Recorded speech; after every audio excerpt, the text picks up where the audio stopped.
Hello everyone, সবাইকে স্বাগত জানাচ্ছি আমার ডেইলি ব্লগের আরেকটি নতুন পর্বে। আমি সুমাইয়া। আশা করছি তোমরা সবাই ভালো আছো। যে যেখান থেকে ভিডিওটা দেখছো অনেক অনেক শুভেচ্ছা আর ভালোবাসা নিও।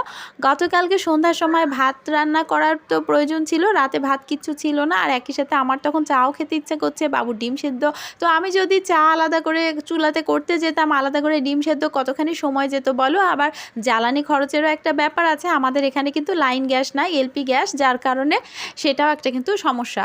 তো আমি একবারে 3টা কাজ করে নিলাম একই সময়ের মধ্যে। একই জ্বালানি খরচে কতটা ভালো হলো বলো। যারা নতুন বিয়ে করেছো, নতুন সংসারে ঢুকেছো, তাদের জন্য এই ট্রিক্সটা শেয়ার করলাম। আর যারা পুরনো আপুরা রয়েছো, অনেক দিন ধরে সংসার করতে করতে পাকা গিন্নি হয়ে গেছো, তারা তো আমার থেকে অনেক বেশি কিছু জানো, তাদের থেকে অনেক কিছু শিখতে হয়, তাই তাদের পরিবারগুলোতে মাঝে মাঝে ঘুরতে যাই।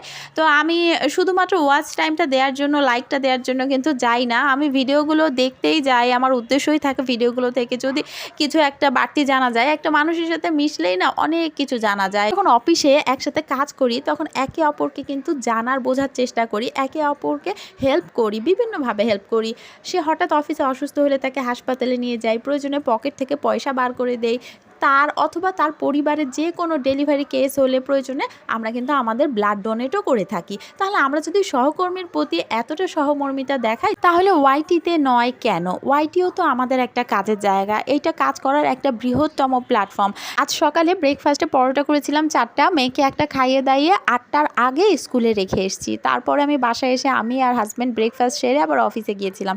আমি পরোটা খাইনি, আমি দুধ চিড়া খেয়েছি। আমি কিন্তু কোনো তেলের খাবারগুলো খাই না, ওজনটা আবার যদি বেড়ে যায় এই ভয়ে আসলে তৈলাক্ত খাবারগুলো এড়িয়ে চলার চেষ্টা করি। তো ব্রেকফাস্টের পরে অফিসে গিয়েছিলাম, অফিস থেকে বাবুকে স্কুল ছুটির সময় নিতে এসেছিলাম 11:15টার দিকে। স্কুল থেকে নিয়ে আবার অফিসে গিয়েছিলাম, তারপরে অফিস ছেড়ে বাসায় ফিরছি। এই যে বিকাল 3টা বেজে গেছে, এখন খেয়ে নিব। সকালবেলা ডাল আর আলু ভর্তা তো করে রেখে গিয়েছিলাম, আর এই ডালটা দিয়েই পরোটা খাওয়া হয়েছিল। আর গতকালকের একটু সবজি ছিল আমাদের, ওই যে কলিজার তরকারি করা, তো সেইটা দিয়ে আর কি সকালে পরোটা পর্ব মিটে গেছে।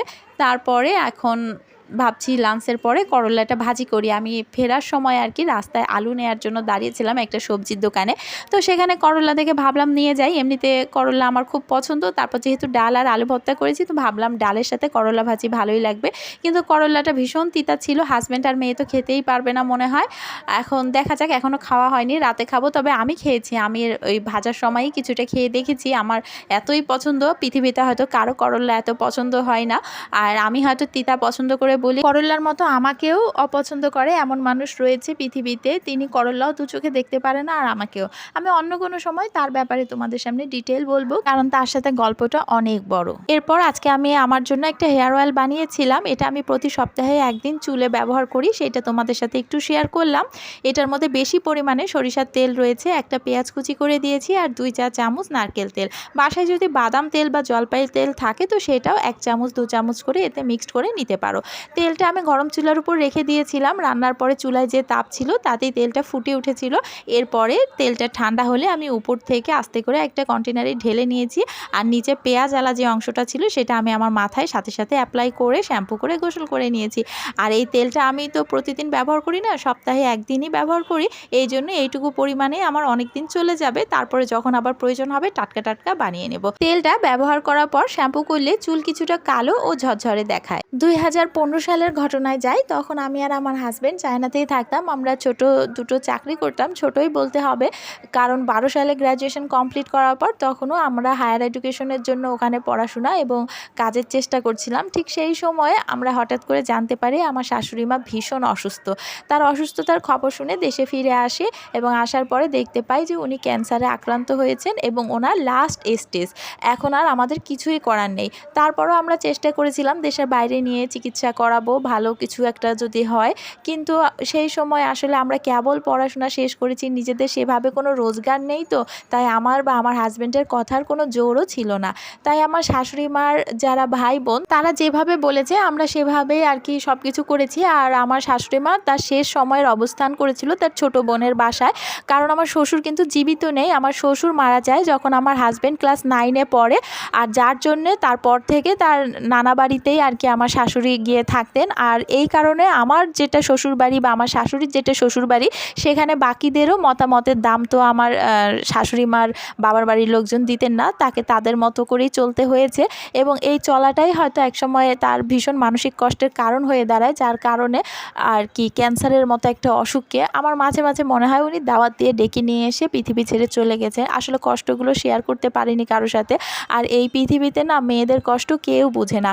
এই জন্য আমি চাই প্রত্যেকটা মেয়ে তার স্বামী সোহাগ নিয়েই মারা যাক, সে যেন বিধবা হয়ে কোনো মেয়ে যেন মারা না যায়, আর কোনো সন্তান যেন অকালে বাবা মা হারিয়ে এতিম হয়ে না থাকে। কারণ আমি আমার হাজব্যান্ডের কষ্টগুলো খুব কাছ থেকে দেখেছি।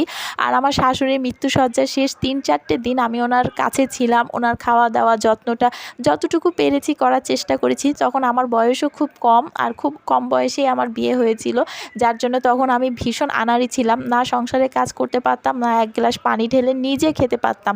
তারপরও আমি সর্বোচ্চ চেষ্টা করেছিলাম শাশুড়ি আম্মুর পাশে থাকার, কিন্তু উনি তো আমাদের ছেড়ে চলেই গেলেন। তবে সেই কষ্টকর তিক্ত স্মৃতিগুলো আমি না এখনও ভুলতে পারি না। এখনও গভীর রাতে ঘুরে ফিরে এই স্মৃতিগুলো আমাকে ভীষণভাবে কষ্ট দেয়। আজকের দিনে 2015 সালে এই মা দিবসে আমার শাশুড়ি মাকে এক বক্স আইসক্রিম গিফট করেছিল আমার হাজব্যান্ড, আমার মনে আছে। আজ আবার দিনটা ফিরে এসছে, দুদিন পরে তার মৃত্যুবার্ষিকটাও চলে আসবে। তো আমরা যেহেতু মুসলমান, আমাদের তো মৃত্যুবার্ষিকীতে কিছু করণীয় নাই, দিনটা নীরবে এসে নীরবেই চলে যাবে।